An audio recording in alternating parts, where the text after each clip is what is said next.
And 1 year after TakeOver in Your House 1, here comes TakeOver in Your House, the second round, 2021.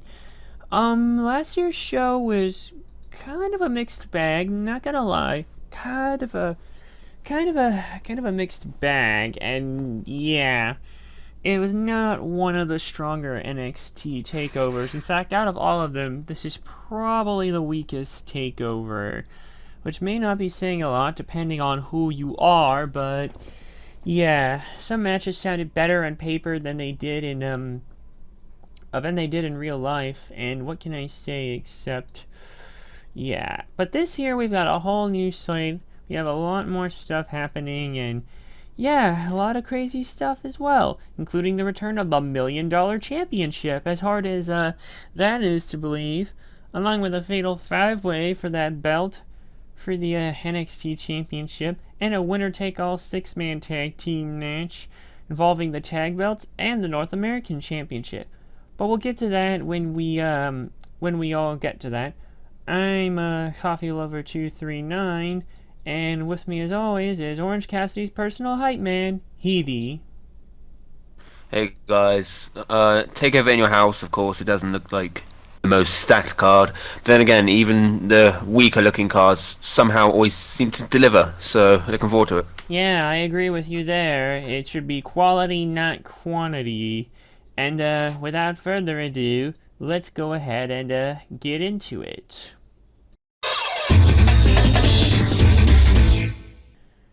And our first match is Karrion Kross versus Kyle O'Reilly versus Adam Cole versus Johnny Gargano versus Pete Dunne in a fatal 5-way match for the NXT Championship.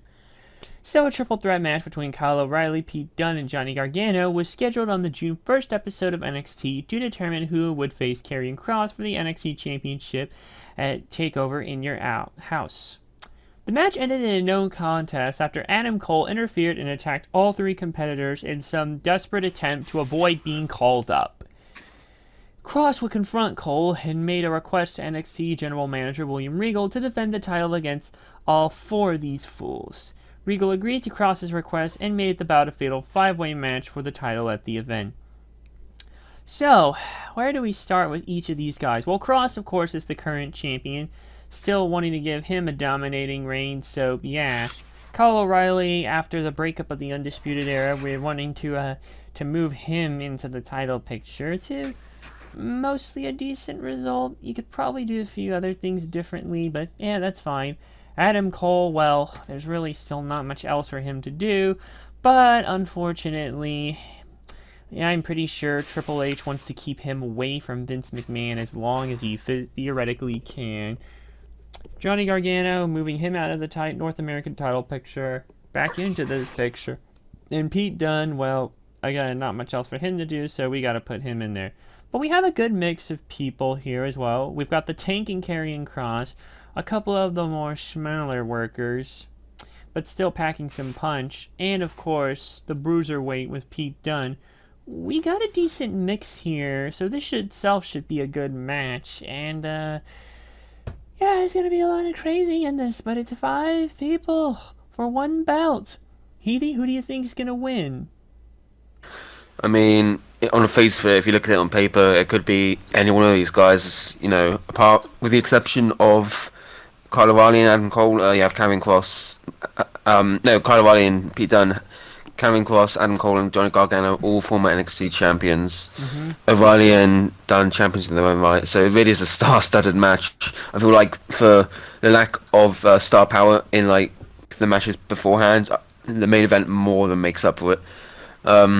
It's going to be chaotic. It's going to be wild, but I'm always thinking that it's going to be O'Reilly to be a champion next. It's not going to happen here. It will kind of I'd say cheapen. Not, I don't mean any disrespect in it, but I think it would cheapen it if O'Reilly was to somehow sneak a win in this fatal 5-way match. I'd much rather have him win it 1-on-1. So I guess I'm going to go with Karrion Kross to retain. Yeah, I have to agree with you on that. I mean, if you're going to have Kyle O'Reilly win the big one, it would make sense to do it on a wider stage, basically, and in a one-on-one match as well. So, yeah, it kind of rules him out for the time being. Adam Cole, I think we've I know I want to say we've probably seen more than enough, but you never know. The man always does deliver, but shit. He's pretty much... God, he would be a star in the making, especially up there, and the old man not done some shit, so... But yeah, unless you want to keep him longer in here, but at the same time, I don't see much of a reason for him to hold the belt. I doubt Gargano will get it. Same thing with Dunn here, so I'm going to go with Karrion Kross on this one to retain. And next on the table is Cameron Grimes versus LA Knight in a ladder match for the vacant $1 million championship. When the hell did this thing come back into play? Well, let's back it up a little bit, shall we? In the February 10th episode of NXT, old Cameron Grimes made his return from injury and claimed to have been a GameStop investor during his time away in reference to the GameStop stock rise, and thus making him the richest man in NXT. Grimes then crossed paths with a certain WWE Hall of Famer in a jewelry store over their watches, and it was none other than who else? Ted DiBiase, the $1 Million Man. Over the next few weeks, Ted DiBiase would continue to one-up Grimes, outbidding him in various purchases. Then on the May 25th episode of NXT, LA Knight confronted Grimes during the $1 Million Face-Off segment between Grimes and DiBiase, the latter of whom Knight defended and allied with. The following week, it was announced that a singles match between Grimes and Knight was scheduled for TakeOver in Your House. DiBiase later announced that their match would instead be a ladder match for the revived $1 Million Championship. So the basic idea of the story here is that who is going to be the next one to carry on the $1 Million legacy, if you will. And, yeah, no better way to do it than with the guy who basically became the richest man in NXT versus the up-and-riser as well here in LA Knight. And having Ted DiBiase in the mix has been something. Although it's led to some underwhelming shit on TV, I have to admit, having the $1 Million Championship revived is interesting enough. I mean, this belt was quite frankly... This belt was quite frankly a pretty nostalgic beast, actually, itself, for the time being as well. Back in the day, for those of you who watched in the late 80s and the early to mid 90s, and even though the belt was never really an official belt per se, the fact that we finally have it here back again is kind of a nice little nostalgia trip. Of course, we know what Grimes and Knight are both capable of, so I don't think we need to doubt the match's quality, but I am curious to see how this plays out. Healy, who do you think's gonna win? Both of these guys are really good wrestlers, but you know, for this match and what it's all about, their comedy really is going to shine through here. I'm not too sure if this $1 million title will be like a tertiary or secondary title, like a mid-card title in NXT. It'll that probably remains just to be be its seen. own thing, you know, like the kind Like of like Moose the with his FTW. old, yeah, I was gonna say the FTW title. yeah, that would make sense. I know. I feel like, I mean, I feel like here's the thing. So, and Johnny Gargano said this best way in the past. You know, it's all about the chase rather than when you get it. And he was talking about the NXT Championship, but I think Cameron Grimes chasing the $1 million title, that could be something that would be really interesting to see unfold. And you could have him bid. There's a lot of things you could do with that. So I don't think, of course, having him win would be a good moment, but I feel like this storyline does have some legs into it, and it's the first storyline LA Knight really can sink his teeth into. So for that reason, I'm going to go with LA Knight to win. You pretty much raise a good point there, and now I feel like I'm at a crossroad myself. Do I either go with the obvious capping of the story while with the possibility of Cameron Grimes still having to try to avoid the other fools wanting a piece of that money, or do we go with LA Knight and continuing the chase and having Grimes win it on a bigger stage? This is really a toss of a coin. Flip of a coin, it could be. I don't know. I'll just go with LA Knight for now. It could go either way. It really, really could. But we'll just see what happens.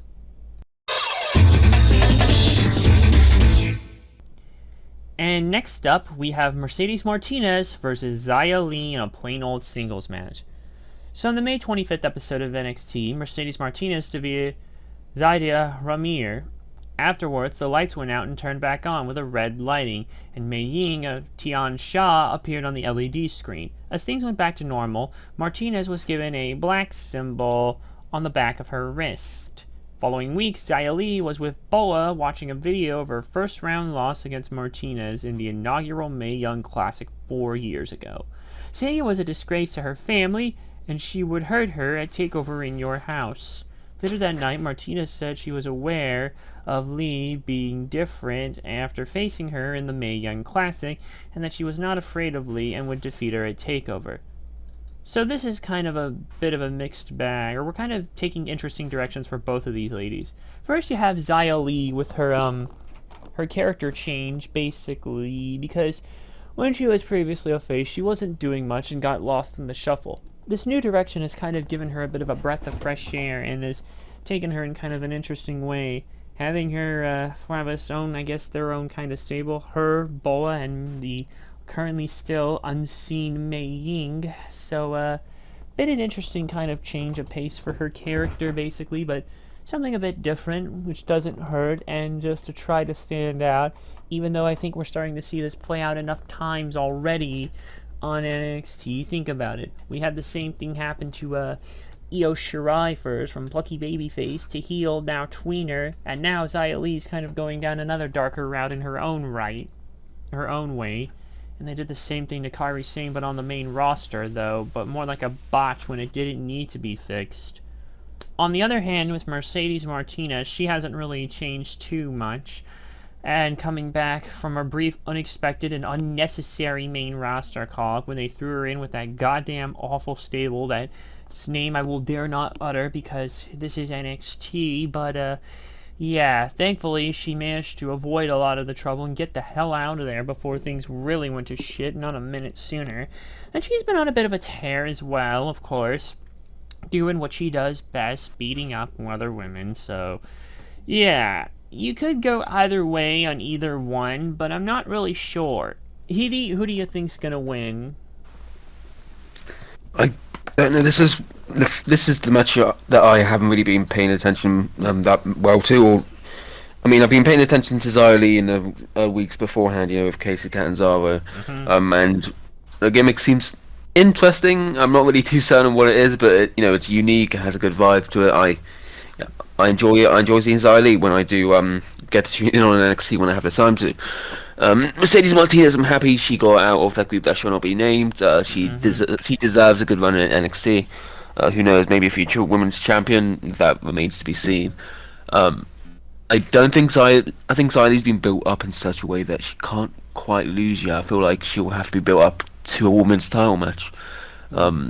She's been built up so strongly. Correct me if I'm wrong.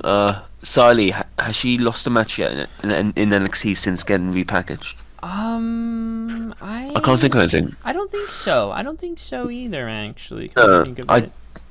I don't think it's going to be Mercedes Martinez to break that duck. So I'm going to go with Xia Li to continue her winning ways. I feel like if you had to, when you put it like that, you raise a good point there about who could really afford a loss.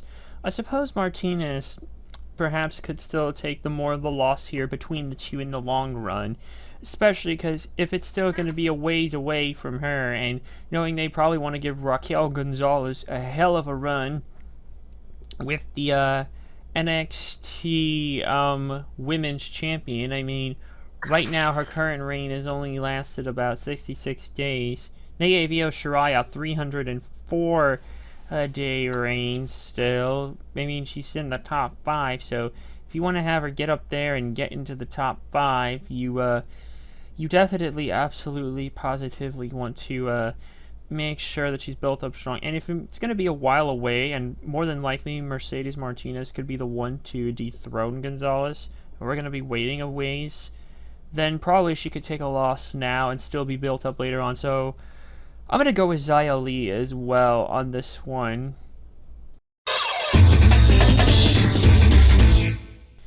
And speaking of Raquel Gonzales, our next match is Raquel Gonzales versus Ember Moon for the NXT Women's Championship. Following the conclusion of the women's tag team match between the team of Shotzi Blackheart and Ember Moon and the team of Dakota Kai and NXT Women's Champion Raquel Gonzales in the May 25th episode of NXT, Gonzales viciously attacked Blackheart, while Moon was forced to watch the ordeal after being subdued by Kai. The following week, Moon called out Gonzales, and they both brawled in the ring. Later that same night, Moon announced she would challenge Gonzales for the NXT Women's Championship at a TakeOver in Your House, which was made official. So it seems as if the team of Moon and Blackheart have been having some trouble with Gonzales and Kai between the tag belts and women's tag belts, which are kind of unnecessary in NXT, if you ask me, considering you already have main roster titles, and there's just too much titles, but that's another topic for another time. And now that shit has officially bled over into the women's division of things. So we now see Ember Moon back in the fray of things here, after gone for so long in an underwhelming main roster run, a revitalization that has helped her a hell of a whole lot. But on the other hand, you have Raquel Gonzales, who just started this reign, basically, or it feels like it just started. It's only 66 days or so yeah.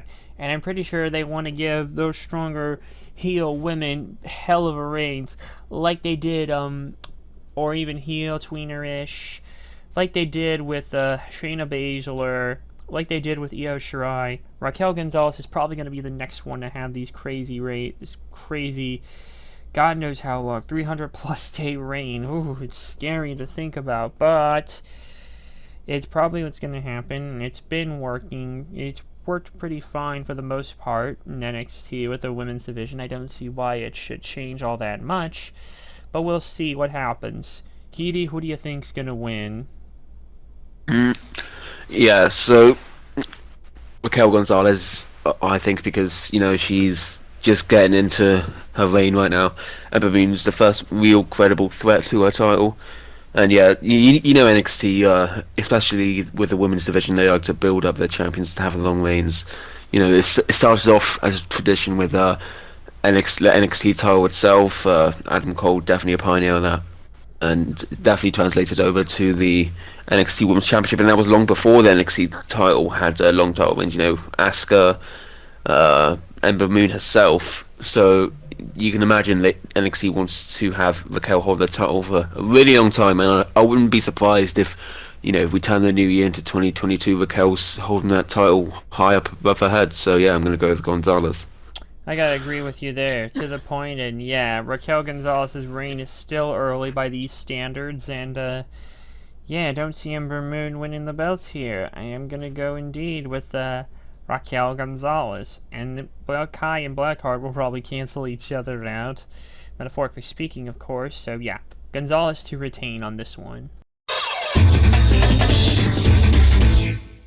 And finally, last but not least, we have a winner-take-all 6-man tag team match that involves the North American Championship and the NXT Tag Team Championship.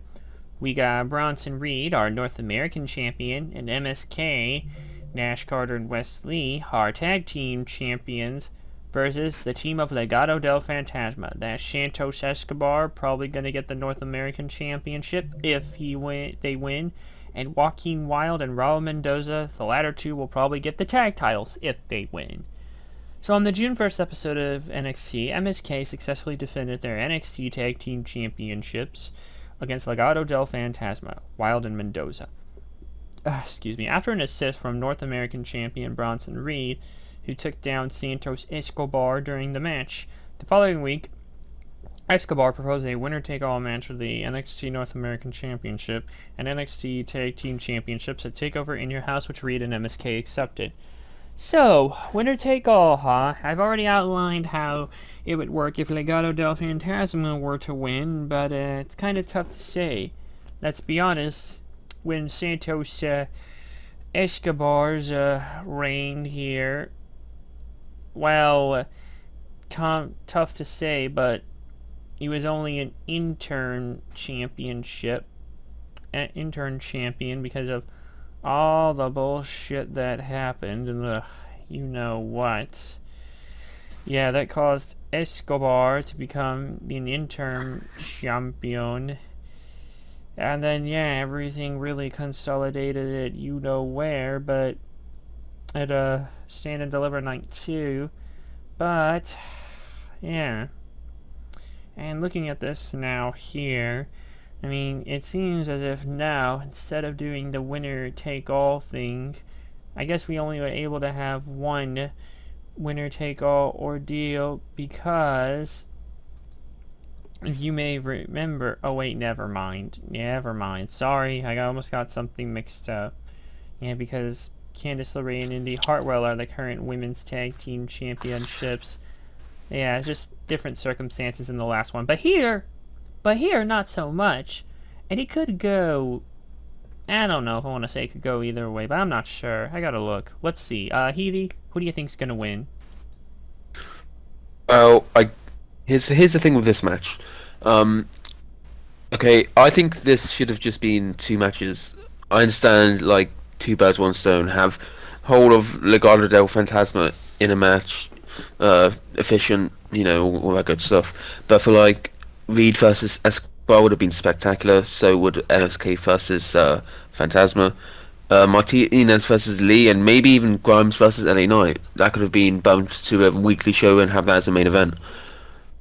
So yeah, it is what it is. As far as who I think is going to win, oh, I don't know. I mean, I love Legado del Fantasma. I love Escobar. Mendoza and Wild are good too. Here's the thing. I think the key here is Bronson Reed. I think he can't lose the title right now. I think there's going to be other people who will go and fight him for it, and maybe Escobar will want to take it away from him. But I don't think it's going to be now. So I think Bronson Reed is the key to the six-man tag team match going one way, and that's in the way of the champs. So Reed and MSK to retain. I'm gonna agree with you on that one there. There's pretty much, you've got the big boy on your side. You pretty much, him alone, could crush all three of them if they wanted to, unless they were doing some handicap shit or tornado handicap shit, but that's not gonna be the case here. But even then, Reed can still do some massive damage to all of them, and you still have MSK as well to add in a little more on top of that, so I'm going to go with Bronson Reed and MSK to win. And there you have it. A rather simple and to the point card, but should be a pretty good show either way, hopefully. If anything, it definitely, hopefully, should be more promising than last year's show. Like I said, that one was more of a bit of a letdown, but it's going to be a pretty interesting show, and we'll have to see what happens. I want to thank Healy, as always, for being here with me. Yeah, no worries. I promise you guys, if you think this is a bit of a dud card, it will still be a good show, so I hope you enjoy it. Yeah, same. And, anyways, we're gonna wrap this shit up here, and, we'll see you next time for, ooh boy. Looks like, next week, we've got the, last pay-per-view from the Thunderdome. Oh boy. Oh boy. Hell in a Shell. So, we'll probably see you next Saturday, more than likely, the 19th, or Juneteenth here, as it's showing me on my calendar. And, be prepared for that as well. And, see you guys then, and, thanks for watching. Bye for now.